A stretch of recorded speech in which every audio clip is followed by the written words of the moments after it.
is Lance! De, joke lang. Araw-araw ka bang umiinom ng Yakult? Alam mo ba na maliit lang ang isang bote ng Yakult?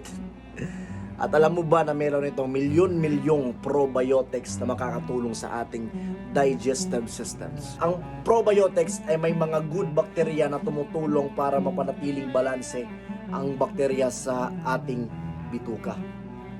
At kapag maayos yung gut health natin guys, is maganda yung pagdadigest ng ating katawan. Mas maayos ang pagdumi at mas komportable ang pakiramdam ng tiyan. At lagi nating tatandaan guys, hindi porkit umiinom tayo nito is automatic na magiging healthy na yung kinakain natin. Supplement lang ito sa isang healthy lifestyle.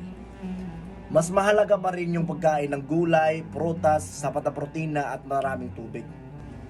At isa pang bagay guys, kahit na may probiotics ang Yakult, ay may asukal din ito. Kaya importante pa rin na inumin natin to ng tama at hindi sobra-sobra. Lagi lang natin tatandaan guys na ang kalusugan ay hindi nabubuo sa isang araw na pagkain o sa isang araw na iinumin mo.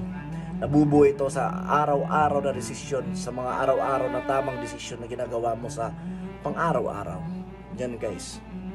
Hanggang dito lang muna. Peace out. Good night. Matutulog na ako. Bye-bye.